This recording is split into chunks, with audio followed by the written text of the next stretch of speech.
ओडिशा और छत्तीसगढ़ के बीच महानदी जल विवाद को लेकर ट्रिब्यूनल की टीम 19 अप्रैल को रायगढ़ और सारंगगढ़ इलाके में नदी के आसपास का दौरा करेगी।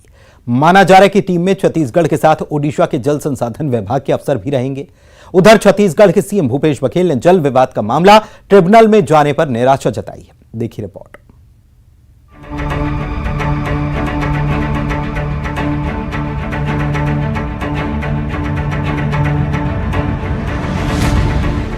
छत्तीसगढ़ ओडिशा के बीच महानदी विवाद सुलझाने के लिए गठित ट्रिब्यूनल की टीम राज्य के दौरे पर है।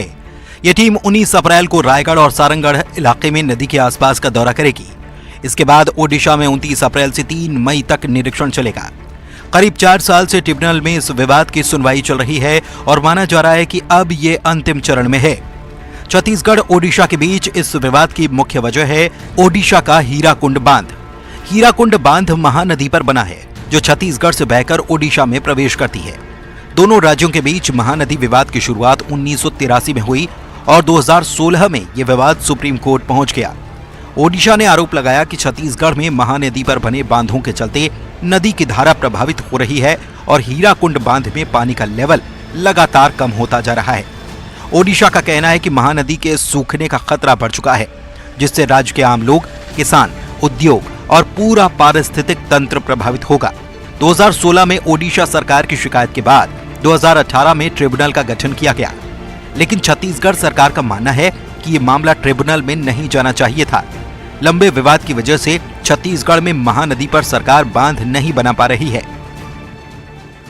इस ट्रिब्यूनल में तो जाना ही नहीं था। महानदी छत्तीसगढ़ से निकला है और यहाँ हमारा कोई बांध नहीं है। 7 बैराज बने हैं, उसका भी कई उसी के कारण से विवाद पैदा हुआ और इसके कारण से पूरा हमारा चाहे सरगुजा में जो हम लोग बांध बनाना चाहते हैं या फिर इधर पैरे हाई डैम बनाना चाहते हैं, वो सबको रोके रखा है और मैं समझता हूँ कि हम लोगों को अनुमति मिलनी चाहिए, जबकि सारा पानी तो वहीं जाता है। छत्तीसगढ़ के धमतरी स्थित सिहावा पर्वत से महानदी का उद्गम होता है। यह नदी 885 किलोमीटर का रास्ता तय कर बंगाल की खाड़ी तक जाती है। महानदी का कछार 5 राज्यों छत्तीसगढ़, ओडिशा, मध्य प्रदेश, महाराष्ट्र और झारखंड के बीच है, लेकिन इसका कैचमेंट एरिया 53% छत्तीसगढ़ में और 46.5% ओडिशा में है। यही वजह है कि इन दोनों राज्यों के लिए महानदी बेहद अहम है। महानदी को छत्तीसगढ़ की जीवन रेखा माना जाता है। दोनों ही राज्यों में खेती, उद्योग और अर्थव्यवस्था में इस नदी की केंद्रीय भूमिका है। Bureau report, news 18, Raipur. चुनावी साल है, लिहाजा छत्तीसगढ़ में फिर एक बार बाहर आया आरक्षण का मामला। इस बार मुद्दे को हवा मिली मंत्री के बयान और राज्यपाल के इनकार के चलते। इस पर रिपोर्ट देखते हैं।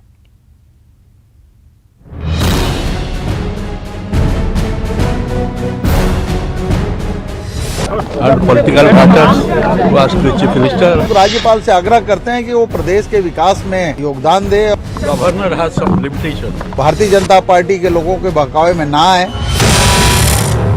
चुनावी साल में छत्तीसगढ़ का सबसे बड़ा मुद्दा है आरक्षण, जिसे लेकर गेंद को एक पाले से दूसरे पाले में उछालने का काम हो रहा है।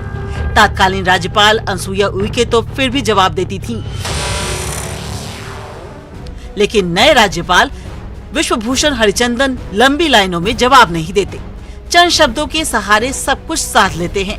ऐसा लगता है कि आंध्रा के अभिभावक होने से पहले उनका लंबा राजनीतिक तजुर्बा और कई किताबें लिखने का अनुभव एक साथ काम कर रहा है।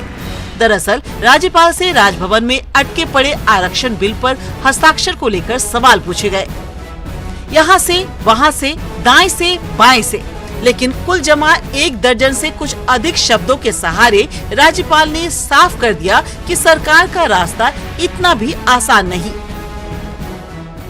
Political matters to ask the chief minister.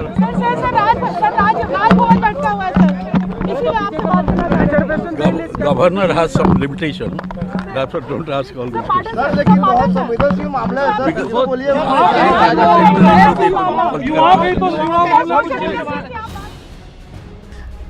I am governor.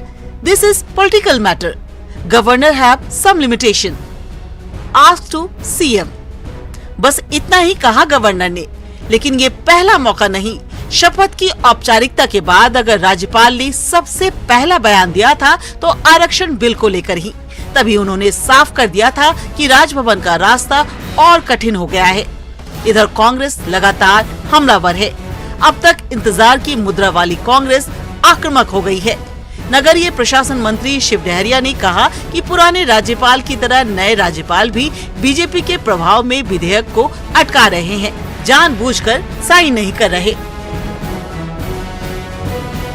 हमारी सरकार ने तो जिसको जितना संवैधानिक व्यवस्था है कि जिसकी जितनी जनसंख्या होगी अनुसूचित जाति जनजाति को उसके अनुरूप आरक्षण दिए जाने की व्यवस्था, और ईडब्ल्यूएस को भी 4% उनके जनसंख्या के आधार पर, और पिछड़े वर्गों को मंडल आयोग के अनुशंसा के आधार पर 27%। इस तरह से हम लोगों ने विधानसभा में बिल पारित करके राज्यपाल को भेज दिया है। लगभग 4 महीने हो गए, लेकिन राज्यपाल महोदय द्वारा हस्ताक्षर नहीं करना हमारे प्रदेश के लोगों के विकास में जानबूझकर अवरोध पैदा करने के बराबर है। समाज के लोग जो है असंवित हैं, अनुसूचित जाति के, जनजाति के, पिछड़े वर्ग के, ईडब्ल्यूएस के लोग राजभवन की तरफ देख रहे हैं कि अभी तक क्यों रोका जा रहा है, और लोग इस बात को समझ रहे हैं कि भारतीय जनता पार्टी के दबाव में आकर माननीय राज्यपाल जी इस विधेयक को रोके हैं, और ऐसा प्रतीत होता है कि भारतीय जनता पार्टी आरक्षण विरोधी है। इधर राजभवन बनाम सरकार के सियासी खेल में अगर कोई पिस रहा है तो नियुक्तियों का इंतजार करते बेरोजगार, जो चातक पक्षी की तरह नौकरी की बारिश को घूर रहे हैं। पिछले 6 महीने की सियासी रस्साकशी बताती है कि अभी इन्हें और प्यासा रहना होगा। Bureau report, news 18।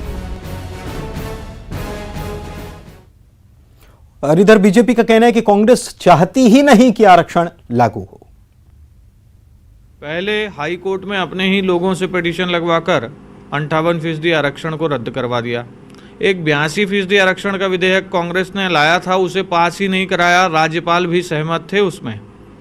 अभी सुप्रीम कोर्ट में जो मामला चल रहा है उसमें 58% आरक्षण पर स्टे नहीं ले पाए हैं, और कोर्ट पूछ रही है क्या स्टे चाहते हैं, तो कहते हैं हम बाद में बताएंगे। वहाँ भी पक्ष ठीक से नहीं रख रही है। राजभवन ने जो डेटा मांगा क्वांटिफाइबल डाटा आयोग का, वो डेटा नहीं दिया। सवाल सामान्य से थे वो मांगे गए, उसका जवाब सरकार ने नहीं दिया। तो जो इतने सारे तथ्य हैं वो बताते हैं कि कांग्रेस की सरकार चाहती ही नहीं आरक्षण लागू हो। राजस्थान के कोटा जिले के एक छोटे से गांव की लड़की ने कई सुंदरियों को पछाड़कर अपने सिर Femina Miss India 2023 beauty pageant का खिताब सजाया है। लोग उनके परिवार वालों को बधाई दे रहे हैं। फेमिना मिस इंडिया 2023 में मिस इंडिया का खिताब जीतने वाली राजस्थान के कोटा की रहने वाली नंदिनी